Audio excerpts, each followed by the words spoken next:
సరిగా డబ్బు మద్యము అధికార యంత్రాంగం తారాస్థాయికి చేరిని చూస్తూ ఉన్నారు. మీరు కూడా చూస్తున్నారు. ఇప్పుడు మీరు కూడా టీవీలలో మీరు కూడా స్క్రోలింగ్లు ఇచ్చారు, మీరు కూడా వీడియోలు ఇచ్చారు. చాలా చోట్ల మరి పెద్ద ఎత్తున విస్తృతంగా అధికార దుర్వినియోగం కూడా జరిగింది. అయినప్పటికీ ఓటర్లు మాత్రం భయపడకుండా బయటకు వచ్చి ఓటేసినందుకు వారికి కూడా మేము ధన్యవాదాలు చెప్తా ఉన్నాం.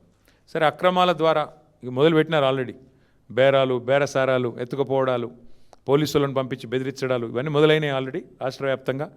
ఎట్లా గెలిచిన దాన్ని మా దగ్గర గెలిచిన దాన్ని కూడా లాక్కునే ప్రయత్నం కూడా చేస్తూ ఉన్నారు. అయినా కూడా పర్వాలేదు, కొట్లాడతాం.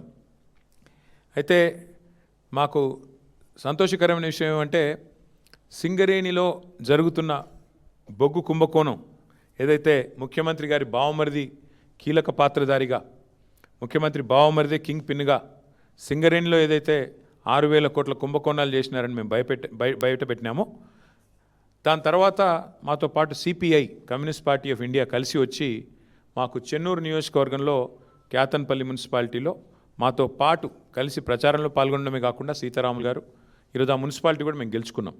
అంటే సింగరేణి ప్రాంతంలో సింగరేణిలో జరుగుతున్న దోపిడీ ఏదైతే ఉన్నదో, ఈ దోపిడీలో ముఖ్యంగా కాంగ్రెస్ బీజేపీ కలిసి పనిచేస్తూ ఉన్నాయి కాబట్టి వారిని నిరోధించడానికి సిపిఐ కలిసి వస్తే వారిని కూడా కలుపుకున్నాం.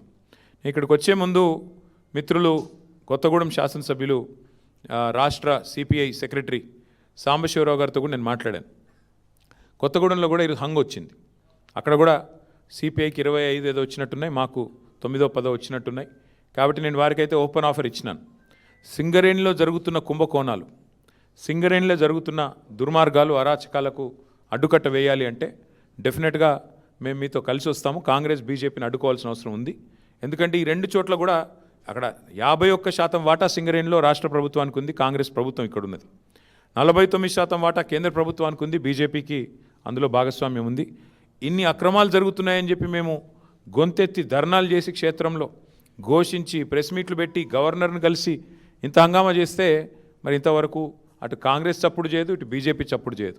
అందుకే మిత్రులు సిపిఐ రాష్ట్ర సెక్రటరీ మరి సాంబశివరావు గారికి నేను ఫోన్ చేసి చెప్పాను, మీరు కనుక తీసుకోవాలనుకుంటే కొత్తగూడెం కార్పొరేషన్ మీరు తీసుకోండి, మేము మద్దతు ఇస్తాం ఓపెన్గా అని చెప్పి కూడా వారికి చెప్పడం జరిగింది. ప్యూర్లీ ఒకటే ఉద్దేశం, సింగరేణిలో జరుగుతున్న దోపిడీని సింగరేణి కేంద్రంగా ఉన్న కొత్తగూడెంలో తప్పకుండా అక్కడ మరి కాంగ్రెస్ బీజేపీని ఎండగట్టాలన్న ఉద్దేశంతోనే ఈ ఆఫర్ కూడా మేము ఇచ్చాము.